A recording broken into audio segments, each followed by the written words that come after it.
الحمدللہ رب العالمین والصلاة والسلام علی سید الانبیاء والمرسلین وعلی آلہ واصحابہ وازواجہ وامتہ اجمعین الی یوم الدین۔ الحمدللہ آج 2 جولائی 2023 کو سنڈے کے دن ہمارا یہ پبلک سیشن نمبر 101 منعقد ہونے جا رہا ہے۔ آپ کے یہ ریئل ٹائم کوسچنز جو ہیں وہ پرچیوں کی شکل میں میرے پاس آ چکے ہیں، انشاءاللہ انہیں ہم بعد میں ڈسکس کریں گے۔ پہلے کرنٹ افیئر کے طور پر اس ویک میں جو سب سے بڑا ایک انٹرنیشنل افیئر وہ سویڈن کے اندر ایک مخبوط الحال شخص نے قرآن حکیم کو آگ لگائی، نعوذ باللہ من ذالک، اعلانیہ، اور یہ سب کچھ اس نے وہاں کی جو کورٹ ہے اور پولیس یعنی جتنے ریاستی ادارے ہیں ان کی سرپرستی میں سب کچھ کیا، فریڈم آف ایکسپریشن کے نام کے اوپر۔ اسی قسم کا ایک واقعہ آلموسٹ 6 مہینے پہلے بھی سویڈن کے اندر ہی ہوا تھا، ترکی کی ایمبیسی کے باہر، اور اس میں بھی اس قسم کی غلیظ حرکت کی گئی تھی۔ اس وقت بھی بہت زیادہ پروٹیسٹ ہم نے کیا اور پوری دنیا کے اندر اس حوالے سے احتجاج ہوئے، حکومتی لیول کے اوپر بھی، عوام الناس کے لیول کے اوپر بھی۔ اس دفعہ بھی کافی سخت رسپانس آیا ہے۔ سب سے زیادہ اچھا رسپانس تو آیا ہے عراق اور ایران کی طرف سے۔ عراق والوں تو ان کی ایمبیسی کے اندر داخل ہو گئے، وہاں پہ توڑ پھوڑ نہیں کرنی چاہیے، لیکن بہرحال جو انہوں نے یہ کہا کہ اس کو یہاں سے نکالیں سفیروں کو ان کے، یہ تو سارے مسلمان ملکوں کو کرنا چاہیے، 60 کے قریب مسلمان ملک ہیں۔ ابھی OIC نے بھی اپنا اجلاس اسپیشل بلایا ہے، میرا خیال ہے اس میں پہلا ڈیسیژن یہی ہونا چاہیے کہ ان کے جو ایمبیسیڈرز ہیں ان کو فارغ کیا جائے۔ دوسری طرف یورپین یونین جو ہے وہ اعلانیہ یہ بات کر رہی ہے کہ ہمارا اس واقعے کے ساتھ کوئی تعلق نہیں ہے۔ انہیں اس واقعے کی سنگینی کا اندازہ ہو گیا ہے کہ یہ معاملہ زیادہ بگڑ گیا، اس وجہ سے وہ اسے ایک مذمت کے اعتبار سے ہی اپنی اسٹیٹمنٹ جاری کر رہے ہیں۔ رشیا کی طرف سے بھی سخت مذمت ہوئی ہے، ایران کی طرف سے بھی، ترکی کی جانب سے بھی، پاکستان کی طرف سے بھی۔ کل رات کے جتنے ٹی وی چینلز تھے ان پہ پہلی جو خبر تھی 9 بجے کی خبر نامے کے اندر وہ یہی تھی۔ اور یہ واقعات آلموسٹ 2011 سے زیادہ شروع ہوئے، آلموسٹ 12 سال پہلے، کہ جو گستاخانہ کارٹونز اور فلمز کا سلسلہ شروع ہوا۔ اس وقت سے مسلسل میں نے مختلف مواقع کے اوپر ویڈیوز ریکارڈ کروائی ہیں۔ اس حوالے سے مسلم عوام کو کیا کرنا چاہیے، مسلمانوں کے حکمرانوں کو کیا کرنا چاہیے، اور OIC کو کیا کرنا چاہیے، یہ پورے کا پورا نیریٹو میں نے 1.5-2 گھنٹے کے اندر ریکارڈ کروایا ہوا ہے۔ کاؤنٹر نیریٹو آن گستاخانہ کارٹون اور فلمز، یا YouTube پہ جا کے لکھیں تو میری تفصیلی ویڈیو کھل جائے گی۔ اب بار بار ان باتوں کو ریپیٹ کرنے کا فائدہ کوئی نہیں ہے۔ اصل چیز یہ ہے کہ ہم اس قسم کے جتنے واقعات ہیں ان سے میسج کیا لرن کر رہے ہیں۔ اس کے پیچھے موٹیوز ڈفرنٹ ہوتے ہیں۔ ہمیشہ ایسا نہیں ہوتا کہ کوئی اسلام کے ساتھ کسی کو چڑ ہوتی ہے، بعض اوقات ان کی اپنے پولیٹیکل ایشوز بھی ہوتے ہیں۔ یعنی اس وقت یہ جو کچھ سویڈن کے اندر ہو رہا ہے یہ پولیٹیکل ایک ایشو ہے۔ سویڈن جو ہے وہ نیٹو میں شمولیت اختیار کرنا چاہتا ہے، آلموسٹ 50 کے قریب ملک اس میں شامل ہیں، اور ان کا رول یہ ہے کہ جب تک سارے کے سارے ملک ایگری نہ کریں اس وقت تک کسی نئے ممبر کو وہ ایکسیپٹ نہیں کرتے۔ تو سوائے ترکی کے کوئی بھی اس کی مخالفت نہیں کر رہا، صرف ایک ملک ترکی ہے جو مخالفت کر رہا ہے کہ سویڈن کو نیٹو میں نہیں ہونا چاہیے، اور اس کے پیچھے بھی کوئی اسلام ریزن نہیں ہے، ان کی بھی اپنی ایک پولیٹیکل اختلاف ہے سویڈن کے ساتھ۔ اسلام اس میں دور دور کہیں موجود نہیں ہے، لیکن چونکہ ترکیے کا ایک آفیشل ایک سمجھ لیں ریلیجن اسلام ہے، تو وہ اسلام خام خواہ بیچ میں ایک تختہ مشق بنا ہوا ہے. وہ ترکیے کو تکلیف دینے کے لیے قرآن پاک کو آگ لگا رہے ہیں، اپنے زوم میں وہ سمجھ رہے ہیں کہ ہم ان کو اس اعتبار سے ٹارچر کر رہے ہیں، لیکن وہ تو پوری دنیا میں آلموسٹ 2 ارب کے قریب مسلمان ہیں، وہ ٹارچر ہو رہے ہیں. بہرحال یہ حکمرانوں کے ملکوں کے اپنے ایشوز ہوتے ہیں بعض اوقات، اور بعض اوقات ظاہر ہے کہ اسلام دشمنی بھی ہے، اور اس میں کوئی اس اعتبار سے کافروں سے کوئی گلہ شکوہ کرنے کی ضرورت نہیں ہے. یہ اللہ تعالیٰ نے شروع سے ہی 2 اسکول آف تھاٹ دنیا میں رکھے ہیں. ایک وہ لوگ ہیں جو رحمان کے ماننے والے ہیں، دوسرے شیطان کے ماننے والے ہیں، اور یہ کشمکش تو انبیاء کرام علیہ السلام کی موجودگی میں بھی جاری رہتی ہے اور قیامت تک جاری رہے گی. اس میں ہم نے یہ دیکھنا ہے کہ ہم اپنی رسپانسبلٹی کیا پوری کر رہے ہیں. یہ بار بار کہنا کہ کافر مسلمانوں کے خلاف سازش کر رہے ہیں، تو کافروں کو سازش ہی کرنی چاہیے. مسلمان اس چیز کا رونا تو نہیں روئیں گے کہ یہ ہمارے خلاف سازش کیوں کر رہے ہیں. وہ ان کا کام ہے، انہوں نے کرنا ہے. آپ کے ذمہ اللہ تعالیٰ نے جو کام کیا ہے وہ آپ نے کرنا ہے، جو معذرت کے ساتھ ہم لوگ نہیں کر رہے. اس وقت پوری دنیا کے اندر جتنے بھی مسلمان روڈز پہ احتجاج کے لیے نکلے ہوئے ہیں، خواہ وہ غلط طریقے سے احتجاج کر رہے ہیں یا صحیح طریقے سے، ان سب مسلمانوں سے میرا سوال ہے، ایک ہی سوال: کیا اس کتاب قرآن کے ساتھ آپ کی محبت جذباتی محبت ہے، جو ایک ہندو کو بھی اپنی کتاب سے ہے، ایک کرسچن کو بھی اپنی کتاب سے ہے، ایک یہودی کو بھی اپنی کتاب سے ہے، ایک سکھ کو بھی اپنی کتاب سے ہے؟ تو وہ تو تمام ریلیجن کے ماننے والے لوگوں کو اپنی کتابوں کے ساتھ جذباتی محبت ہے. اس کے پیچھے کوئی علمی دلیل نہیں ہوتی سوائے اس کے کہ وہ ایسے خاندان میں پیدا ہوئے ہوتے ہیں کہ جن کا ریلیجن وہ ہوتا ہے. اگر تو یہ والی محبت ہے تو اس طرح کی محبت تو اللہ تعالیٰ کو نہیں چاہیے. اور اگر آپ کی واقعی اس کتاب کے ساتھ علمی محبت ہے، آپ نے پورے ہوش و حواس کے ساتھ اس کو ورڈ آف گاڈ مانتے ہوئے، اللہ کا کلام مانتے ہوئے ایکسیپٹ کیا ہے، اور محمد رسول اللہ صلی اللہ علیہ وآلہ وسلم کو خاتم النبیین مانا ہے، تو پھر آپ کی عقیدت اس دین کے ساتھ، اس کتاب کے ساتھ، وہ جذباتی نہیں بلکہ علمی ہونی چاہیے.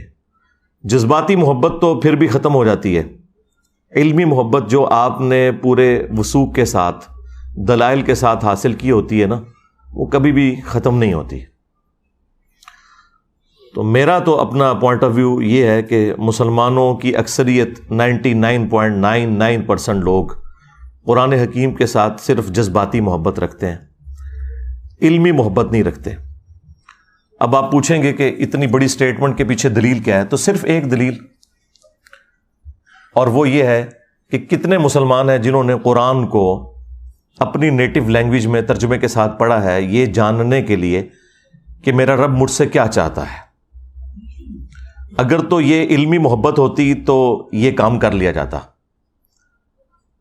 آپ کا کوئی دوست بھی فورن ملک سے اپنی لینگویج کے اندر خط لکھے تو آپ 50 بندے ڈھونڈیں گے جو آپ کو ترجمہ کر کے یہ بتائیں کہ وہ آپ سے کیا کہنا چاہ رہا ہے.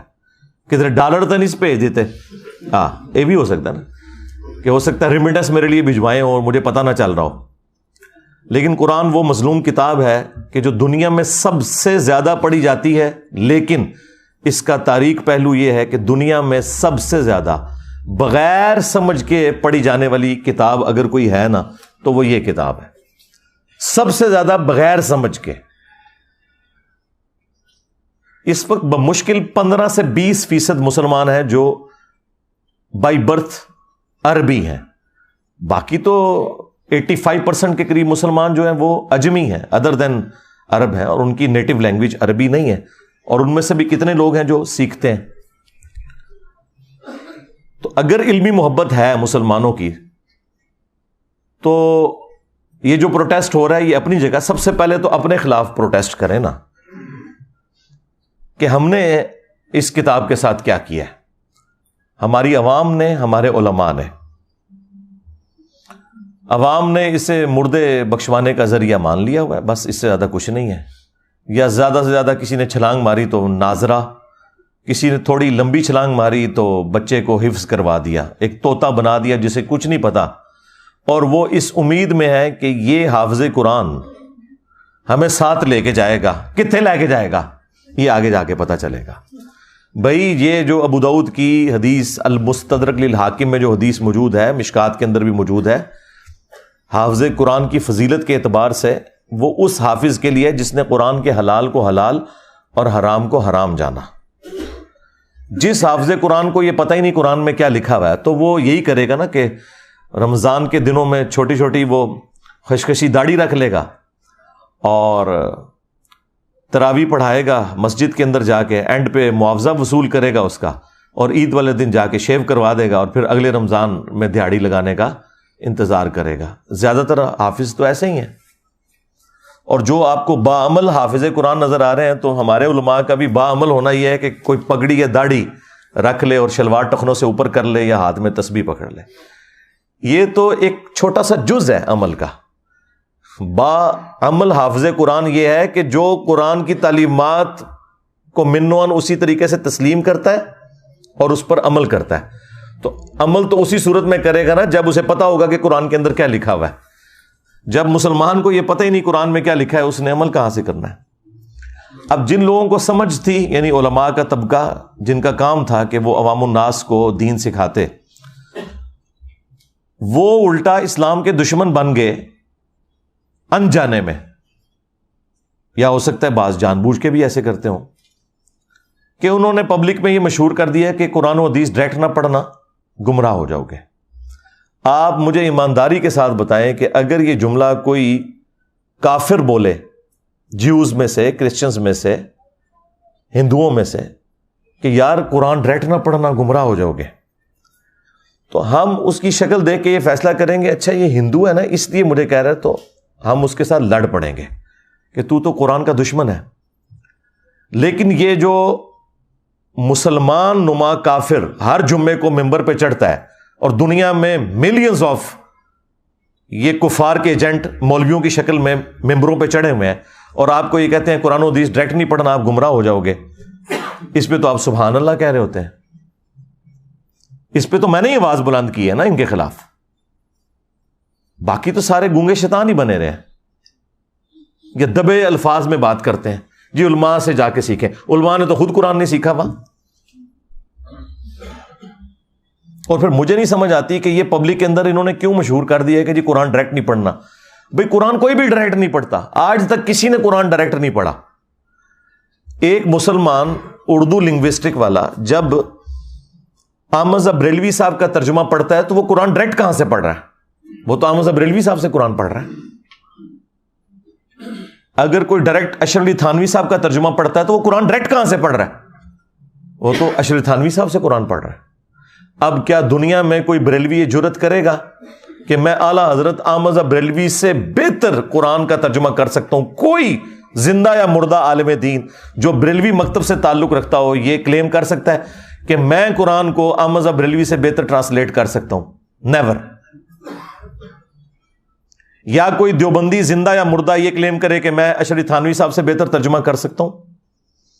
یا کوئی اہل حدیث کہے کہ میں جونا گڑھی سے بہتر ترجمہ کر سکتا ہوں؟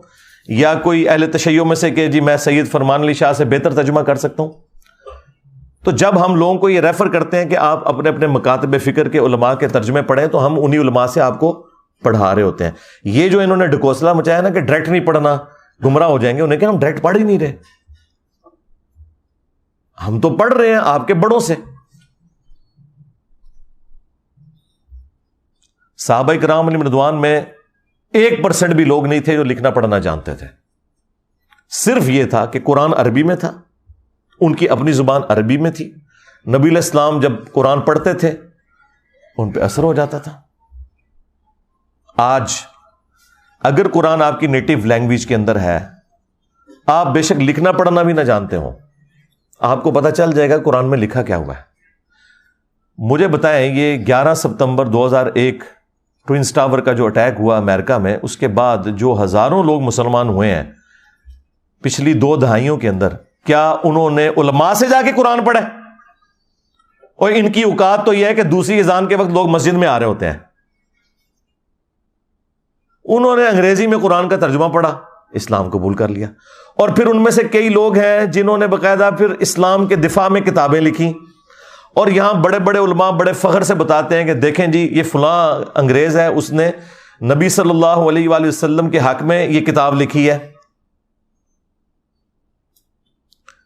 اب انہی علماء سے پوچھیں کہ بھئی اس کے پاس تو ڈگری نہیں ہے, تم اس کی تعریف کیوں کر رہے ہو؟ وہ کہتے ہیں ڈگری چھوڑیں, بات بڑی اچھی کی ہے, کیونکہ اس کے نام کے ساتھ انجینئر تو نہیں نہ آتا. ہاں بس چپ کیتے رہو, انجینئر آئے گا پھر دیکھ لیں گے. دیکھیں آپ لوگوں کو میں چھوٹی چھوٹی ایسی چیزیں بتاتا ہوں جس سے آپ کا دماغ کھلے, کہ جب آپ غیر مسلموں کی مثالیں دیتے ہیں کہ فلاں نے نبی الاسلام کی شان میں یہ کتاب لکھ دی, فلاں نے یہ لکھ دی, تو یار وہ کوئی ڈگری والے لوگ ہیں؟ نہیں, انہوں نے قرآن بھی اپنی نیٹو لینگویج میں اسٹڈی کیا ہوتا ہے, لیکن چونکہ وہ پوری نیک نیتی کے ساتھ یہ کرتے ہیں, اللہ تعالیٰ انہیں اسلام تک بھی پہنچا دیتا ہے. کئی ایسے لوگ بھی ہوتے ہیں اور ان کی ورکنگ آپ کو نظر آتی ہے اور آپ کوٹ کرتے ہیں, ان کے ساتھ کی ورکنگ آپ کے لوگ نہیں کر سکتے. اور یہی حال یہاں پر بھی ہے. جن لوگوں کو اللہ تعالیٰ نے قرآن کی خدمت کے لیے اٹھایا, آپ دیکھ لیں سارے کے سارے نان مولوی ہیں, چاہے مولانا مودودی رحمہ اللہ ہوں, ڈاکٹر اسرار صاحب رحمہ اللہ ہوں, احمد دیدار صاحب رحمہ اللہ ہوں, یہ سب کے سب لوگ اس مدرسہ سسٹم کی آؤٹ پٹ نہیں ہے, خدمت اللہ تعالیٰ نے ان سے لی ہے. تو یہ جو علماء ممبروں پہ چڑھ کے آپ کو یہ کہہ رہے ہیں کہ قرآن و حدیث ڈائریکٹ نہ پڑھنا گمراہ ہو جاؤ گے, ان سے بڑا اسلام کا دشمن کون ہو سکتا ہے؟ ہم کس حوصلے کے ساتھ ان کی یہ باتیں سن لیتے ہیں. ویسے تو لاجیکلی یہ غلط بول رہے ہوتے ہیں, لیکن ان کے یہ الفاظ کیا قابل گرفت نہیں ہے کہ تم اسلام کی پیٹھ میں چھرا گھونپ رہے ہو؟ اصل میں یہود و نصارہ کے کفار کے ایجنٹ یہ لوگ ہیں جو آپ کے ممبروں پہ بیٹھے ہوئے ہیں کہ جی قرآن و حدیث ڈائریکٹ نہیں پڑھنا. اور یہ کہہ رہے کیوں ہیں؟ ان کو پتا ہے کہ ان کے فرقے کا کوئی عقیدہ قرآن و سنت کے مطابق نہیں ہے. انہیں فوراً فکر لگ جاتی ہے کہ اگر کسی نے قرآن ترجمے سے پڑھا تو پھر مرے ہوئے بزرگوں کو, بابوں کو پکارنا چھوڑ دے گا, ایک اللہ کا پکارنے والا وہ بن جائے گا. ایاک نعبد و ایاک نستعین. انہیں یہ فکر لگ جاتی ہے کہ اگر اس نے صحیح بخاری اور صحیح مسلم پڑھ لی تو اسے تو پتہ چلے گا کہ نماز کا طریقہ تو ایک ہی لکھا ہوا ہے تمام کتابوں کے اندر, سنی ہو یا شیعہ. اور سنیوں کی بھی ٹاپ آف لسٹ جو کتابیں بخاری اور مسلم, اس میں تو نماز کا طریقہ رکوع میں جاتے وقت اور رکوع سے اٹھتے وقت رفع الیدین کے ساتھ لکھا ہے.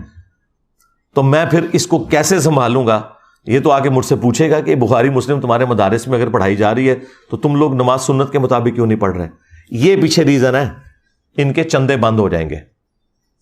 یہ آپ کو کبھی بھی قرآن و حدیث ڈائریکٹ نہیں پڑھنے دیں گے. اسلام کے ساتھ دشمنی یہ لوگ کر رہے ہیں, قرآن کے بڑے دشمن یہ ہیں. اور پھر دیکھیں کیسی دشمنی ہے ان کی.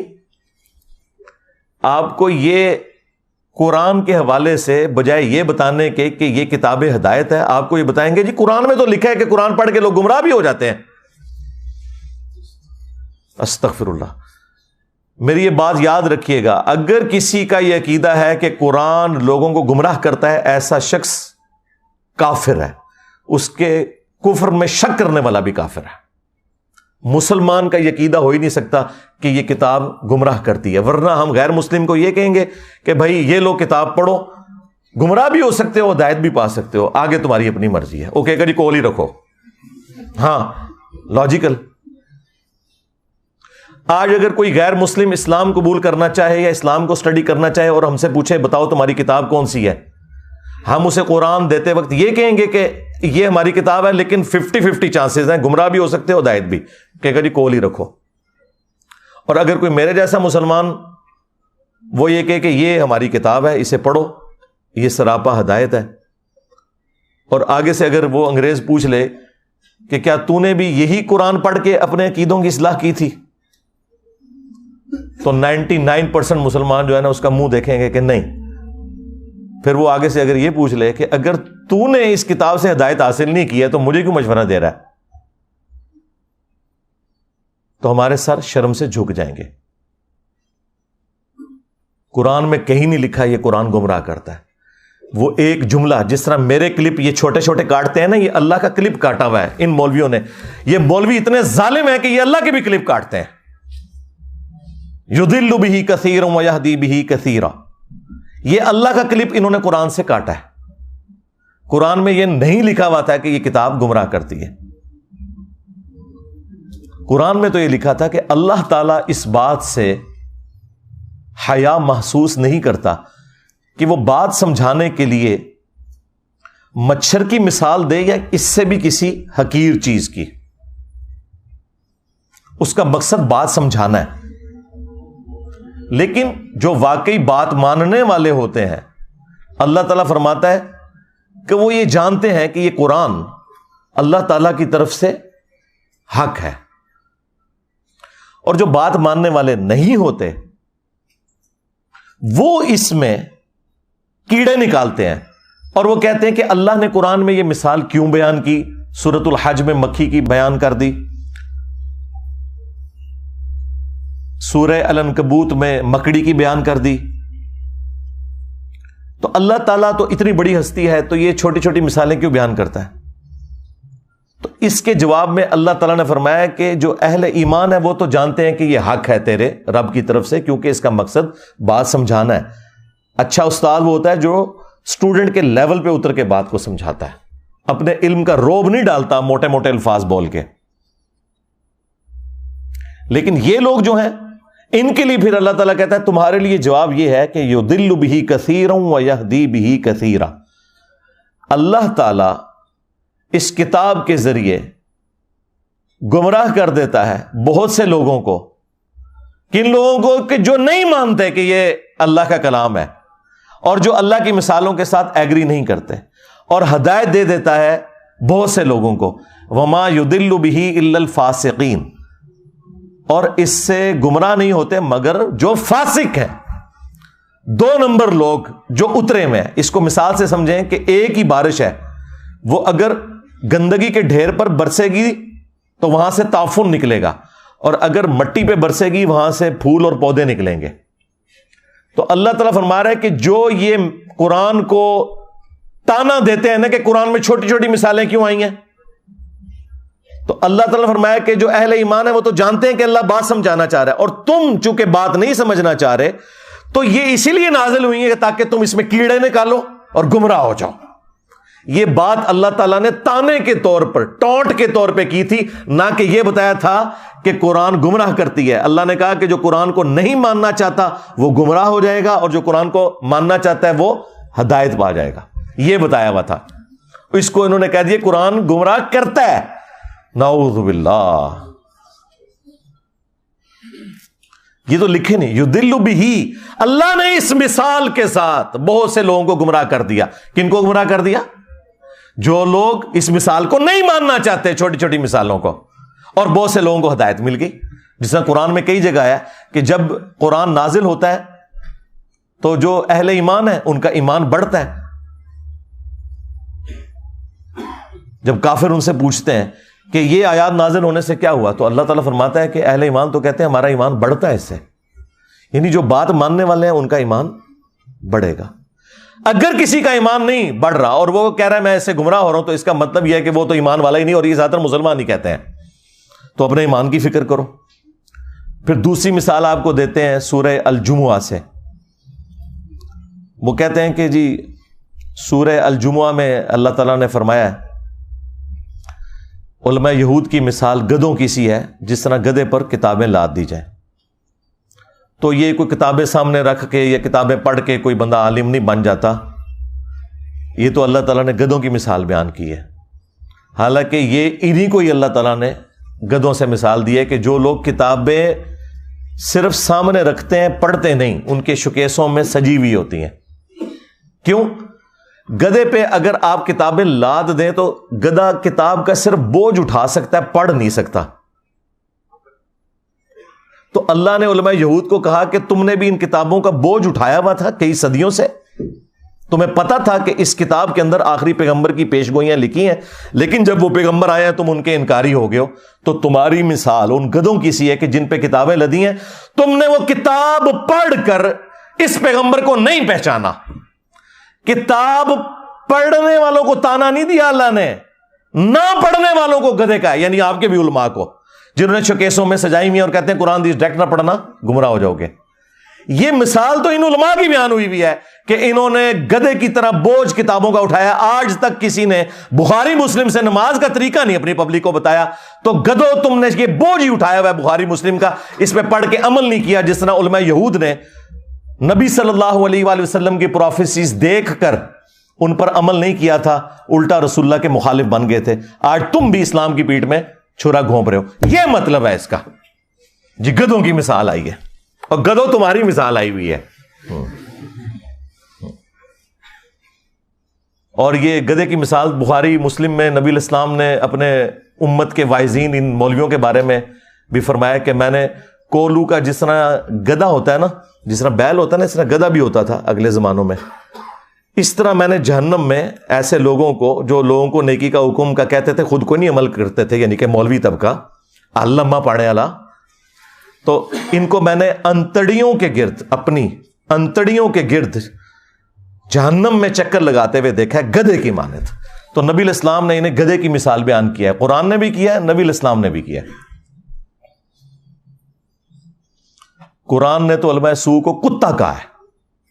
سورۃ الاعراف کی آیت نمبر 175 اور 176 میں بلعام بن باعورہ جو ایک یہودی عالم تھا، تفصیل اس کی المستدرک للحاکم میں موجود ہے، اللہ نے علم دیا تھا لیکن پستی میں گر گیا، دنیا کا کتا بن گیا۔ اچھا وہ چندوں کے چکر میں پڑ گیا، اللہ نے کہا کہ ہم نے اسے علم دیا تھا لیکن وہ دنیا کا طلبگار ہو گیا۔ اب اس کی مثال کتے کی سی ہے، جس طرح کتا ہر وقت زبان باہر نکالے ہوتا ہے، چاہے اس کے پیٹ میں کچھ ہو یا نہ ہو، اس پہ بوجھ ڈالیں نہ ڈالیں، اس کی رالیں ٹپکتی رہتی ہیں نا، اس طرح اس کی رالیں ٹپکتی ہیں۔ یہ چندہ بک لے کے پھرتا رہتا ہے آج کے دور میں۔ قرآن پہ، سنت پہ، انبیاء کرام علیہ السلام کی تعلیمات پر عمل کرنے والوں کو اللہ تعالیٰ نے کبھی بھی قرآن میں برا نہیں کہا، ہمیشہ ان کو کہا کہ جو نام لے کر اس پہ عمل نہیں کر رہے، یعنی علماء سوء۔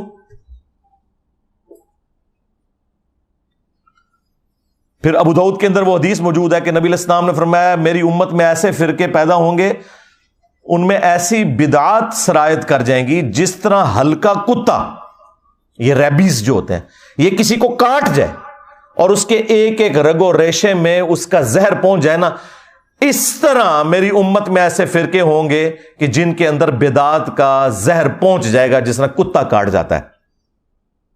اب میں آپ سے پوچھوں گا، یہ کون سا کتا ہے جو کاٹ جائے تو آپ کے جسم کے اندر مذہب کے پوائنٹ آف ویو سے نیگیٹو چیزیں انجیکٹ ہو جاتی ہیں؟ ظاہر ہے کسی کرکٹر، فٹ بالر، اسکواش کے پلیئر کے کاٹنے سے تو ایسا نہیں ہوگا، مولوی کے کاٹنے سے ہی ہوگا نا، کیونکہ دین کا کسٹوڈین اور دین سکھانے والا کون ہے؟ مولوی۔ تو یہ ہلکا کتا کون ہے؟ اور اگر آپ کو یقین نہ آئے تو آپ بریلویوں سے پوچھ لیں کہ دیوبندیوں کے علماء کیا ہیں، وہ کہیں گے بلعام بن باعورہ۔ ہاں، دیوبندیوں سے پوچھیں، کہیں گے بریلویوں کے علماء بلعام بن باعورہ۔ تو میں جو بات کر رہا ہوں اس کے اوپر اجماع امت ہے، ہاں ذہن میں رکھیے گا، میں نے کوئی ایسی بات نہیں کی ہے کہ جس کے اوپر اتفاق نہ ہو۔ وہ اپنی اینک لگا کے دیکھ رہے ہوتے ہیں نا، اس لیے ان کو برا لگ رہا ہوتا ہے۔ آپ کسی بھی مسلمان سے پوچھیں کہ یہ قرآن حکیم میں جو اللہ نے مختلف جگہ پہ فرمایا ہے کہ جو گمراہی کے پیشواں ہیں یہ اپنے ماننے والوں کو اپنے ساتھ جہنم میں لے کے جا رہے ہوں گے، تو اگر کسی بریلوی سے پوچھیں کیا اس سے مراد احمد بریلوی صاحب ہوں گے، کہے گا نہیں نہیں نہیں، یہ تو دیوبندیوں کے بارے ہے۔ دیوبندیوں سے پوچھیں وہ کہیں گے احمد بریلوی کے بارے میں، اور یہ کہتے ہیں، وہ کتابوں میں بھی لکھا ہے۔ نہ تسلی ہو تو المحند علی المفند اور حسام الارمین پڑھ کے آپ دیکھ لیں۔ شیطانی لشکر کہہ دیا ہے، کتا تے شاہی کوئی نہیں، شیطانی لشکر۔ شیطان سے بڑا تو اللہ کا کوئی دشمن نہیں نا، اس پلانٹ ارتھ پہ، اس کائنات کے اندر سب سے بڑا گمراہ شخص اگر کوئی ہے نا، شیطان ہے۔ تو یہ سارے ایک دوسرے کو کہتے ہیں، صرف ہم نے اس کو ایکسپوز کر دیا ہے پبلک کے سامنے کہ ان کا پوائنٹ آف ویو کیا ہے۔ آج بھی یہ لوگ سوچ رہے ہوں گے کہ دیکھو مسئلہ سویڈن ہی جو ہے تو انجینئر صاحب ساڑھے مگر پہ گئے ہیں، اس لیے پڑھے ہیں کہ بھائی ان کی دشمنی تو سب پہ عیاں ہے، پوری دنیا کے لوگ انہیں برا کہہ رہے ہیں، تم لوگ جو ہے نا عزتیں اویل کر رہے ہو اللہ رسول کے نام کے اوپر. تمہارے جو چہروں کے اوپر میک اپ ہے نا, یہ تو میں نہیں اتارنا ہے نا. ان سے ہمیں کم تکلیف ہے. تم نے ہماری نسلیں خراب کر دی, ہمارے آباء و اجداد کو جہنم میں پہنچایا تم لوگوں نے. قرآن و سنت کے نام پہ جو تم بتاتے رہے, جو چورن بیچتے رہے, وہ ہمارے بڑے یہی سمجھتے رہے یہی قرآن و سنت میں لکھا ہوا ہے.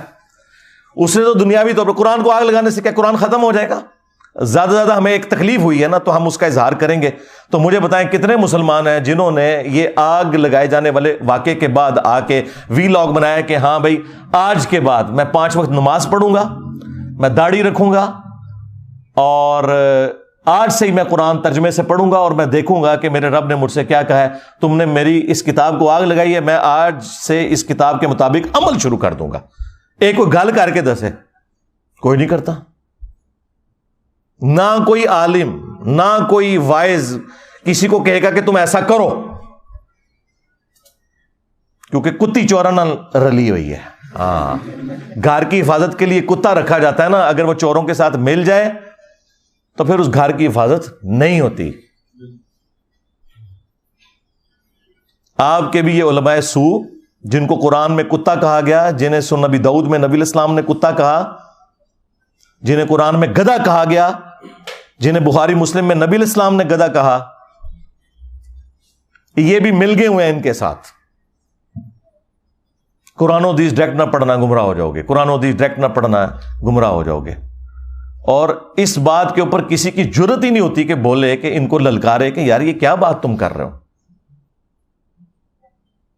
یہ اسلام کے ساتھ دشمنی کر رہے ہو. کیا یہ قرآن و حدیث میں کہیں لکھا ہوا ہے کہ قرآن و حدیث ڈائریکٹ نہ پڑھنا گمراہ ہو جاؤ گے؟ وہ ایک آیت تھی, انہوں نے جو میں نے اس کا بھی کھول دیا کہ وہ اللہ تعالیٰ کا کلپ کاٹا ہوا ہے انہوں نے.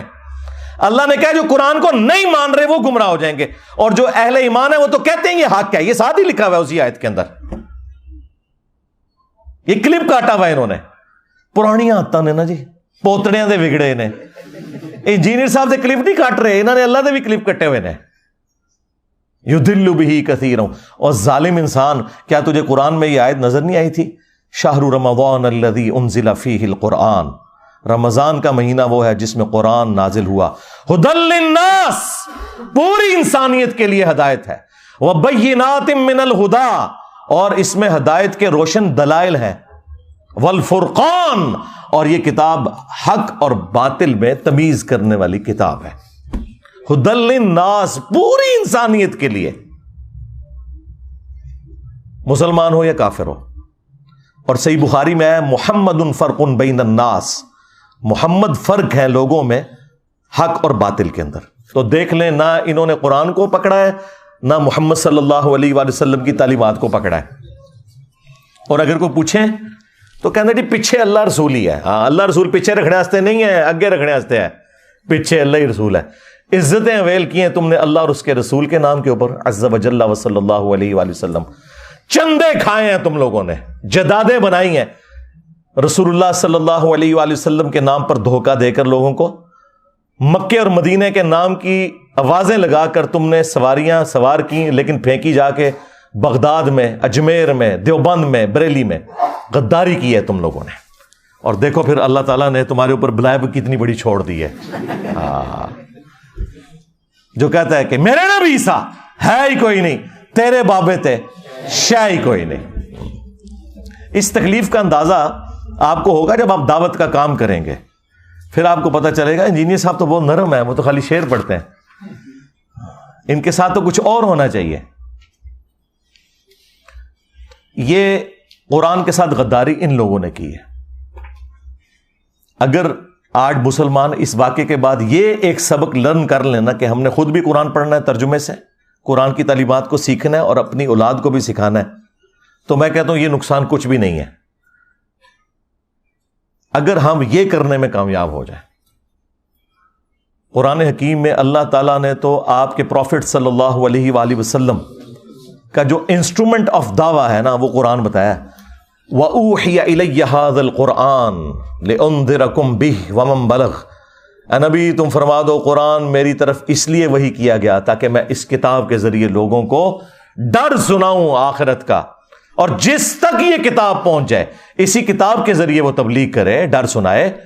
یعنی جو دعوت و تبلیغ کے لیے سلیبس ہے وہ قرآن ہے، فضائل اعمال یا فضائل سنت نہیں ہے، قرآن ہے۔ فذکر بالقرآن من یخاف وعید، اے نبی قرآن کے ذریعے تبلیغ کریں، ڈر سنائیں ہر اس شخص کو جو اللہ کی دھمکی سے ڈرنے والا ہے۔ اور نبی الاسلام کے دنیا سے تشریف لے جانے کے بعد قیامت تک کے لیے اللہ تعالیٰ نے ختم نبوت صلی اللہ علیہ وآلہ وسلم کی برکت سے اس کتاب کو محفوظ بھی کر دیا ہے۔ انا نحن نزلنا الذکر وانا لہ لحافظون، بے شک اس الذکر قرآن کو، یاد دہانی کو، جو اللہ کی یاد دلانے والی کتاب ہے، کتاب نصیحت ہے، ہم نے نازل کیا، ہم ہی اس کی حفاظت کرنے والے ہیں۔ اگلی کتابیں ٹیمپر ہوتی تھی، نیا پیغمبر آ جاتا تھا، اب چونکہ پیغمبر کوئی نہیں آنا تو اللہ تعالیٰ نے اس کتاب کو قیامت تک کے لیے محفوظ کر دیا۔ پھر اللہ تبارک و تعالیٰ نے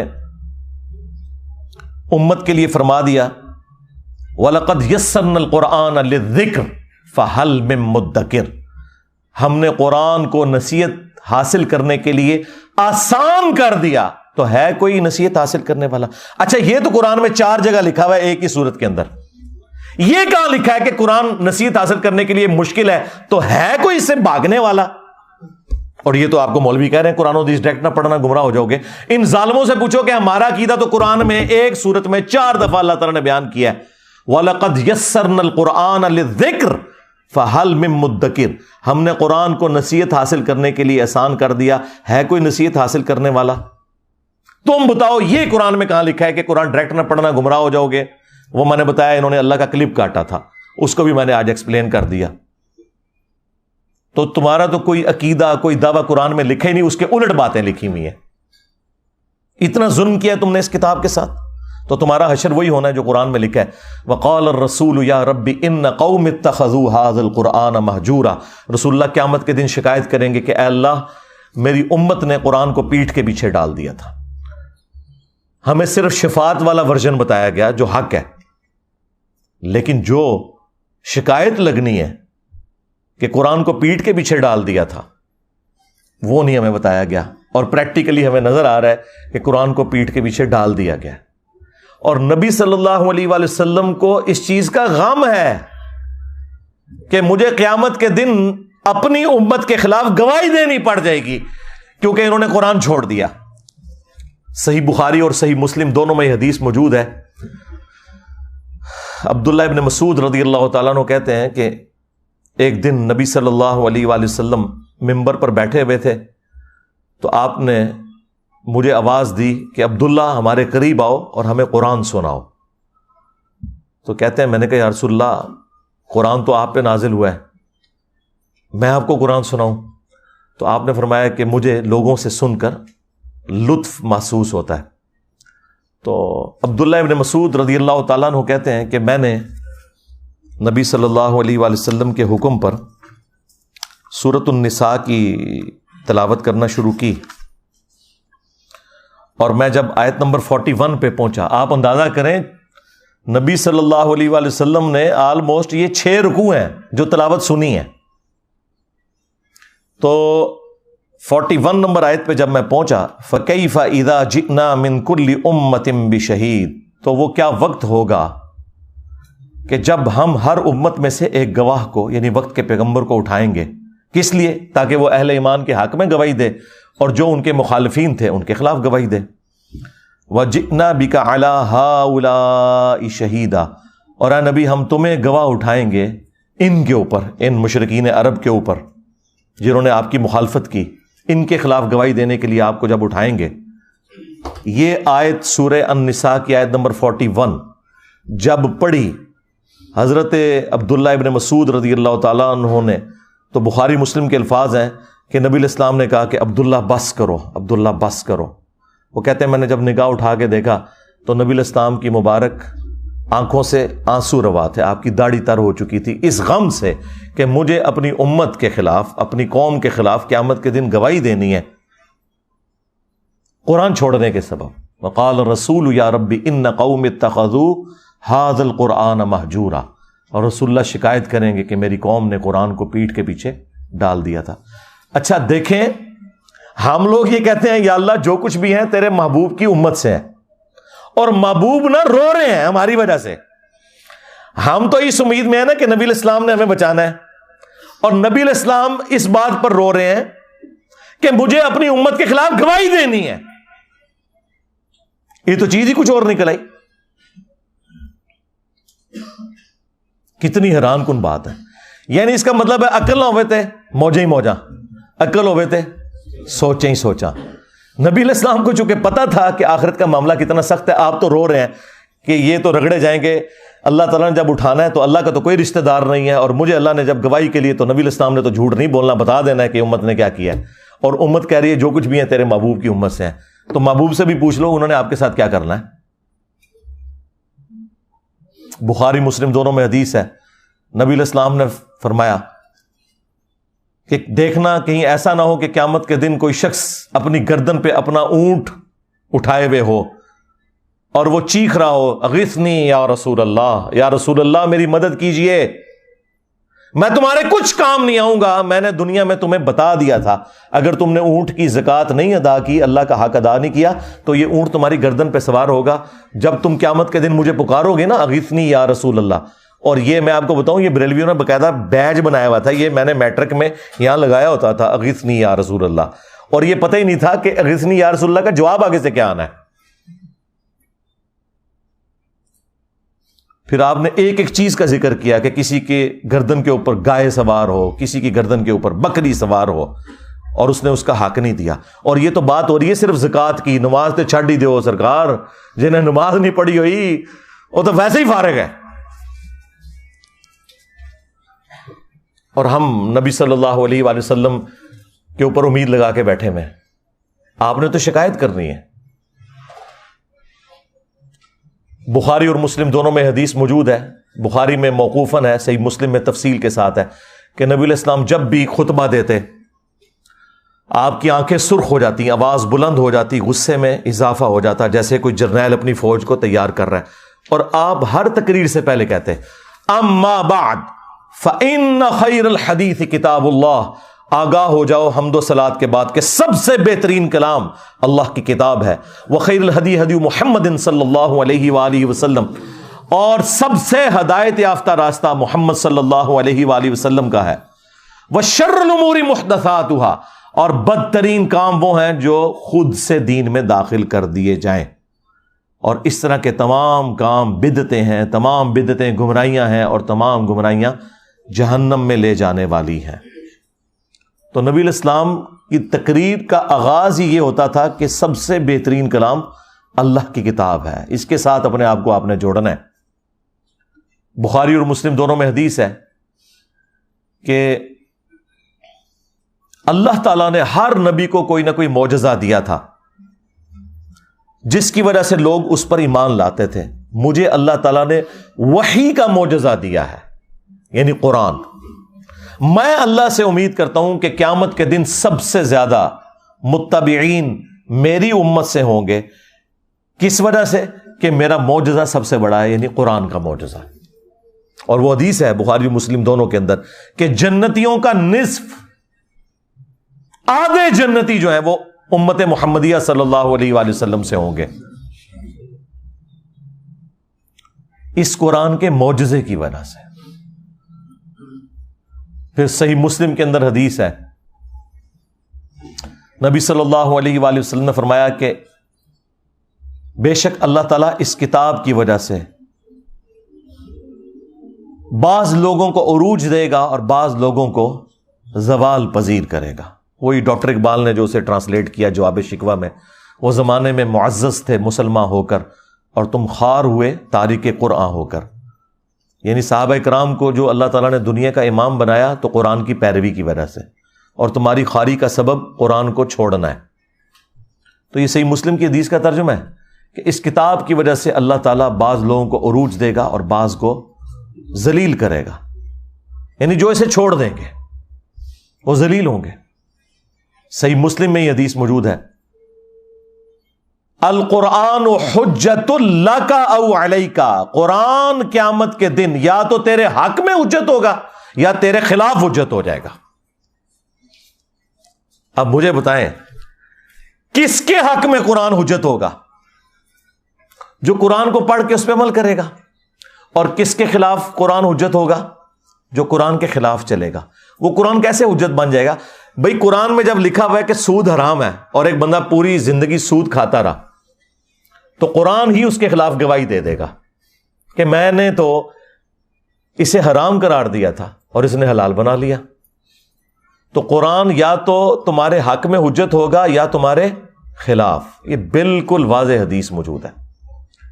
اور پھر جو صحیح مسلم کی اوپر تلے 4 احادیث 6225 سے لے کر 6228 تک غدیر خم کی حدیث، وہ تو میں کہتا ہوں اس پلانٹ ارتھ پہ اس سے زیادہ تعریفی کلمات کسی بھی حدیث کے اندر موجود نہیں ہے قرآن کے حق میں جو غدیر خم کی حدیث ہے. اور وہ نبی الاسلام نے اپنی وفات سے آلموسٹ 1.5 مہینے پہلے وہ خطبہ دیا ہے. حجت الوداع سے آپ واپس آ رہے تھے، خم نامی گاؤں میں پانی کے لیے پڑاؤ کیا. وہاں پہ نبی صلی اللہ علیہ وآلہ وسلم کے لیے اونٹ کے پالان کا ممبر لگایا گیا. آپ اس پر چڑھے اور آپ کی گفتگو ہی کنکلوڈنگ ہے، اے لوگو آگاہ ہو جاؤ، میں بھی ایک انسان ہوں، قریب ہے کہ اللہ کا قاصد یعنی موت کا فرشتہ میرے پاس آئے اور میں اس کی دعوت قبول کر لوں. میں اپنے بعد تم میں 2 بھاری چیزیں چھوڑ کے جا رہا ہوں. ان میں سے پہلی چیز اللہ کی کتاب ہے، اس میں ہدایت ہے، اس میں نور ہے. تم اللہ کی کتاب کو پکڑو. اللہ کی کتاب اللہ کی رسی ہے، جو اسے پکڑے گا وہ ہدایت پر ہوگا، جو چھوڑ دے گا گمراہ ہو جائے گا. یہ آپ ذرا جملے 7-8 گنے نا، اتنے تعریفی کلمات کسی بھی صحیح حدیث کے اندر قرآن کے لیے نہیں آئے.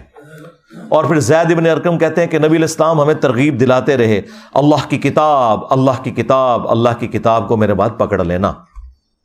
اور فرمایا دوسری بھاری چیز میرے اہل البیت ہیں، میں اپنے اہل البیت کے معاملے میں تمہیں اللہ کا خوف دلاتا ہوں، میرے بعد ان کے ساتھ حسن سلوک کرنا. یہ آپ نے 3 دفعہ جملے کو ریپیٹ کیا، میں اپنے اہل البیت کے معاملے میں تمہیں اللہ کا خوف دلاتا ہوں، میں اپنے اہل البیت کے معاملے میں تمہیں اللہ کا خوف دلاتا ہوں. امت بالکل الٹ چلی ہے، نہ قرآن کو پکڑا ہے ہدایت کے لیے اور نہ اہل بیت کو زندہ چھوڑا ہے. حالانکہ قرآن کو پکڑنا تھا اور اہل بیت کے ساتھ حسن سلوک کرنا تھا.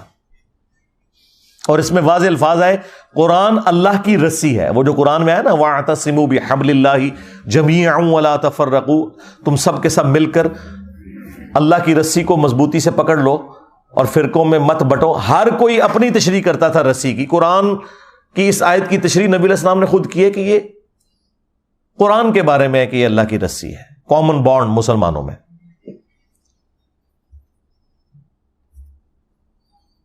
پھر صحیح بخاری میں ایک بڑی رکت انگیز حدیث موجود ہے. نبی صلی اللہ علیہ وآلہ وسلم کی وفات کے بعد جب سیدنا ابوبکر صدیق رضی اللہ تعالیٰ عنہ کو خلیفہ بنایا گیا تو ان کی خلافت کے دوسرے دن جب وہ خطبہ دینے کے لیے مسجد نبوی میں آئے تو ان سے پہلے سیدنا عمر ممبر پر چڑھے اور انہوں نے مختصر سا ایک خطبہ دیا. وہ صحیح بخاری کے اندر موجود ہے. ظاہر ہے کہ مسلمان غمگین تھے، تکلیف کی حالت میں تھے، ان کی دل جوئی کرنی تھی. تو انہوں نے کہا کہ دیکھو اللہ تعالیٰ نے اپنے نبی کے لیے وہ پسند کیا جو اللہ کے پاس ہے اور وہ نبی کے حق میں بہتر بھی ہے، یعنی آخرت، اللہ کا قرب، جنت. اور تمہیں اللہ تعالیٰ نے نبی صلی اللہ علیہ وآلہ وسلم کے بعد یہ کتاب دی ہے. یہ وہ کتاب ہے جس کے ذریعے اللہ نے اپنے نبی کو ہدایت دی، یعنی ہدایت سے مراد ہدایت کاملہ. ڈیٹم لیول کی ہدایت تو پیغمبر پیدائش سے لے کے وفات تک اللہ تعالیٰ کی حفاظت میں ہوتے ہیں، لیکن اعلیٰ درجے کی ہدایت جو قرآن میں ہے نا وَوَجَدَكَ ضَالًّا فَهَدَىٰ، اے نبی ہم نے آپ کو اپنی محبت میں خود رفتہ پایا تو ہدایت کے اعلیٰ ترین درجے پر پہنچا دیا. پھر سیدنا عمر نے کہا کہ تمہارے نبی کو اس کے ذریعے ہدایت ملی اور ان کے جانے کے بعد اب تم اس کتاب کو مضبوطی سے پکڑ لو تو تم ہدایت پر رہو گے کہ جس کے ذریعے اللہ نے تمہارے نبی کو ہدایت دی تھی. پھر جملہ انہوں نے اپنا ریپیٹ کیا. یہ بخاری کی جو حدیث ہے میں نے آج تک نہ کسی کتاب میں پڑھی نہ کسی عالم کے واعظ میں سنی، اور میں بارہا اس حدیث کو بیان کر چکا ہوں، اس لیے تاکہ آپ کو صحابہ کرام کا عقیدہ پتہ چلے کہ وہ بھی نبی علیہ السلام کے بعد وصی رسول قرآن کو مانتے تھے. جو بخاری مسلم دونوں میں حدیث ہے کہ عبداللہ ابن ابی اوفا سے کسی نے پوچھا کیا نبی صلی اللہ علیہ وآلہ وسلم نے اپنے بعد کسی کے لیے وصیت کی تھی، کسی کو وصی بنایا تھا؟ تو انہوں نے کہا کہ ہمیں تو نبی علیہ السلام نے قرآن کے مطابق چلتے رہنے کی وصیت کی تھی، یہی وصی ہے. اور یہ جو حضرت عمر کا خطبہ ہے یہ کلاس کا خطبہ ہے کہ نبی علیہ السلام تو اللہ کی جنتوں میں پہنچ گئے، اپنے بعد وہ تمہارے لیے وہ کتاب چھوڑ کے گئے ہیں کہ جس کے ذریعے اللہ تعالیٰ نے تمہارے نبی کو بھی ہدایت دی تھی اور تمہیں بھی اسی کتاب کو پکڑ کر ہدایت ملنی ہے. میرا خیال ہے شاید اس لیے یہ بیان نہیں کرتے تھے کہ اس میں گستاخی ہو جاتی ہے، کیونکہ ہر جگہ کوئی نہ کوئی گستاخی نکل آتی ہے نا. اس میں تو واقعی گستاخی ہو جانی ہے کہ یہ تو لکھا ہوا ہے کہ نبی کو ہدایت ملی ہے، تو مانتے ہی نہیں ہے کہ نبی کو کسی نے ہدایت بھی دی ہے. یہ تو آلموسٹ منی گاڈ ہی سمجھتے ہیں نا پروفٹ کے بارے میں عقیدہ رکھا ہوا ہے. تو وہ پھر ان کو ایک دم مصیبت پڑ جانی تھی کہ یہ ہم کیا بات کریں گے کہ نبی کو ہدایت دی اللہ تعالیٰ نے قرآن کے ذریعے. ہم تو کہتے ہیں قرآن ڈائریکٹ پڑھو گے تو گمراہ ہو جاؤ گے، یہ تو مردے بخشوانے کے لیے. تو اس کی تشریح ہم نے کر دی ہے کہ اس ہدایت سے مراد اعلیٰ درجے کی ہدایت ہے جو قرآن میں ہے. وَوَجَدَكَ ضَالًّا فَهَدَىٰ، اے نبی ہم نے آپ کو اپنی محبت میں خود رفتہ پایا تو ہدایت کے اعلیٰ ترین درجے پر پہنچا دیا. یہاں پہ ضال کا ترجمہ گمراہی نہیں ہے. ضال کے دو معنی ہوتے ہیں، ایک گمراہی اور ایک معنی ہوتا ہے کسی کی محبت میں ڈوب جانا. جس طرح یوسف علیہ السلام کے بھائیوں نے کہا تھا اپنے باپ کے لیے، حالانکہ وہ پیغمبر کے بیٹے تھے، پیغمبر کے صحابہ تھے، کافر نہیں تھے، ان ابانا لفی ضلال مبین، بے شک ہمارے ابا جان تو یوسف کی محبت میں ڈوب چکے ہیں. وہاں یہ ترجمہ نہیں ہوگا کہ ہمارے ابا جان گمراہ ہو چکے ہیں، یہ اگر بات کہتے تو کافر ہو جاتے. وہ انہوں نے اپنے باپ کو کہا کہ وہ یوسف کی محبت میں ڈوب چکے ہیں. قرآن میں واضح ہے ما ضل صاحبکم وما غوا، تمہارے نبی نہ کبھی گمراہ ہوئے ہیں اور نہ کبھی غلط راستے پر چلیں. یہی تو ہم کہہ رہے ہیں کہ اپنا امام اس کو بناؤ کہ جو نہ کبھی گمراہ ہوا نہ کبھی بے راہ چلا. یہ گارنٹی صرف اس شخص کے لیے جس کی قبر مدینے میں ہے صلی اللہ علیہ وآلہ وسلم، جو ہمارے بابا جان ہیں. النبی اولا بالمؤمنین من انفسہم وازواجہ امہاتہم، نبی صلی اللہ علیہ وآلہ وسلم مومنین کی جانوں پر ان سے بڑھ کر حق رکھتے ہیں اور نبی کی بیویاں امت کی مائیں ہیں. تو اپنا تعلق رسول اللہ صلی اللہ علیہ وآلہ وسلم کے ساتھ مضبوط کرنا ہے اس کتاب کے ذریعے جو نبی علیہ السلام نے اپنے بعد امت کے لیے چھوڑی ہے. میرا خیال ہے یہ جو سویڈن والا واقعہ ہے اس سے پوری دنیا کے مسلمانوں کو ایک عبرت تو سب کو پکڑنی چاہیے کہ وہ نیت کریں کہ ہم آج ہی قرآن ترجمے سے شروع کریں گے، اور بھلے جس کا مرضی ترجمہ شروع کر لیں، کوئی فرق نہیں پڑتا. اور انشاءاللہ تعالی ہم نہ صرف قرآن کو ترجمے سے پڑھیں گے بلکہ اپنی زندگی میں روٹین بنائیں گے قرآن کو کم از کم ایک رکوع روزانہ پڑھنے کی، اور انشاءاللہ پھر اس کے مطابق عمل بھی کریں گے. اور یوں ہم اپنا پروٹیسٹ ریکارڈ کروائیں گے اسلام کے دشمنوں کے خلاف کہ تم نے قرآن کو آگ لگائی تھی تو دیکھو ہم قرآن کو پڑھیں گے اور اس کے مطابق عمل کریں گے. یہ ہمارا پریکٹیکل جواب ہوگا. باقی جو گورنمنٹ لیول کے اوپر جواب دینے ہیں وہ تو آپ کا کام بھی نہیں ہے نا، وہ تو OIC کا کام ہے، فارن منسٹری کا کام ہے، وہ اپنی جگہ کریں گے. آپ کے کرنے کا کام یہ ہے کہ آپ نے اب جو یہود و نصارہ کے اندر اسلام دشمن ہے اور جو مسلمانوں کے ممبروں پر جمعے والے دن یہود و نصارہ کے ایجنٹ چڑھے ہوئے اور یہ کہہ رہے ہیں قرآن و حدیث ڈائریکٹ نہیں پڑھنا گمراہ ہو جاؤ گے، ان دونوں کے ساتھ آپ کی جنگ ہے. آپ کو دونوں محاذوں کے اوپر لڑنا ہے یہ انشاءاللہ تعالی، اور قرآن کے مطابق اپنی زندگی گزارنی ہے انشاءاللہ تعالی، تاکہ قیامت والے دن بجائے رسول اللہ صلی اللہ علیہ وآلہ وسلم کی شکایت ہو ہمارے خلاف، نبی صلی اللہ علیہ وآلہ وسلم ہمارے حق میں گواہی دیں اور قرآن ہمارے حق میں گواہی دے کہ انہوں نے قرآن کے مطابق عمل کیا تھا. کتنی رکت انگیز حدیث ہے وہ بخاری مسلم کی حدیث شفاعت، جس میں نبی علیہ السلام شفاعت کریں گے اور آپ اللہ تعالیٰ سے اجازت طلب کریں گے، اللہ تعالیٰ آپ کے لیے تعداد مقرر کرے گا. بخاری مسلم میں آتا ہے کہ جب میں آخری دفعہ جہنم کی طرف جاؤں گا اپنے امتیوں کو جہنم سے نکالنے کے لیے اللہ تعالیٰ کے اذن سے، تو داروغ جہنم سیدنا مالک علیہ السلام کہیں گے کہ یا رسول اللہ اب آپ کا کوئی امتی بھی جہنم میں نہیں ہے سوائے اس شخص کے کہ جسے قرآن نے روک رکھا ہے، اور وہ کبھی بھی اب جنت میں نہیں جا سکے گا جسے قرآن نے روک لیا۔ یعنی قرآن نے اگر روک لیا کسی کو جنت میں جانے سے تو نبی علیہ السلام اس کی شفاعت نہیں کر سکتے۔ اور قرآن نے کسے روکا ہے؟ اِنَّهُ مَن يُشْرِكْ بِاللَّهِ فَقَدْ حَرَّمَ اللَّهُ عَلَيْهِ الْجَنَّةَ وَمَأْوَاهُ النَّارُ وَمَا لِلظَّالِمِينَ مِنْ أَنصَارٍ، بے شک جس نے اللہ کے ساتھ شرک کیا اللہ نے اس پہ جنت حرام کر دی ہے، اس کا ٹھکانہ جہنم ہے اور وہاں اس کا کوئی مددگار نہیں ہوگا، حتیٰ کہ سید الاولین والآخرین، شفیع المذنبین، رحمت للعالمین، خاتم النبیین، سیدنا و مولانا امام اعظم محمد رسول اللہ صلی اللہ علیہ وآلہ وسلم بھی اس کے کچھ کام نہیں آئیں گے۔ بخاری مسلم دونوں میں حدیث ہے، اللہ تعالیٰ نے ہر نبی کو ایک مقبول دعا دی تھی جو اس نے دنیا ہی میں کر لی، اسی دعا کی وجہ سے قوم نوح بھی برباد ہوئی، حضرت نوح علیہ السلام نے دنیا میں وہ دعا کر لی۔ میں نے اپنی دعا سنبھال کے رکھی ہے قیامت کے دن کے لیے، اور میری اس دعا سے میرے ہر امتی کو نفع پہنچے گا سوائے اس شخص کے کہ جس نے دنیا میں کسی قسم کا شرک کیا ہوا۔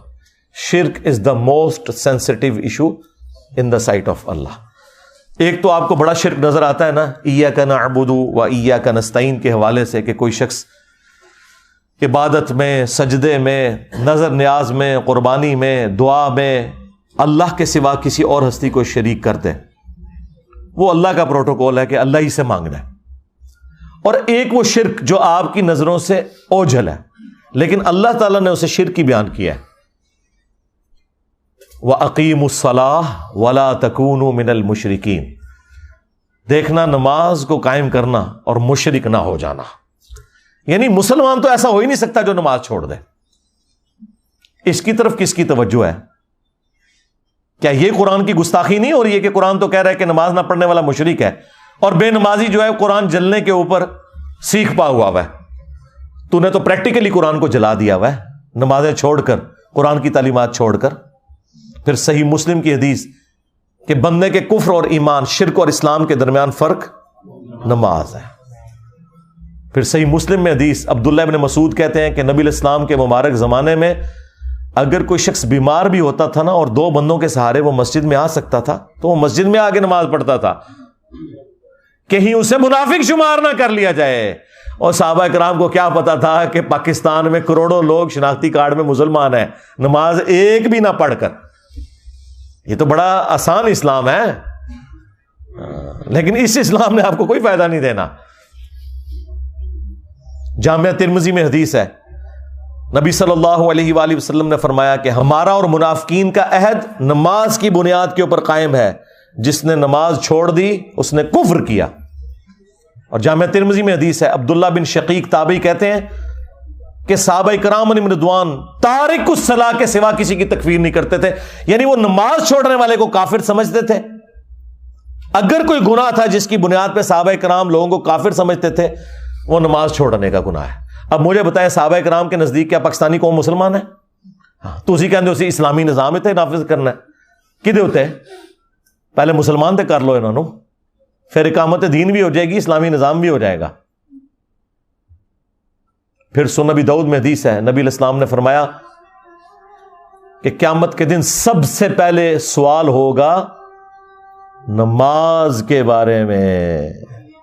قیامت کے دن اگر اس کا سوال یہ والا آسان ہو گیا تو اگلے معاملات اس کے لیے آسان ہو جائیں گے، اور اس میں پھنس گیا تو پھر مارا گیا۔ اور ابو داؤد میں حدیث ہے، جب بچہ 7 سال کا ہو جائے اسے نماز کا حکم دو، اور 10 سال کا ہو نماز نہ پڑھے تو مارو اسے،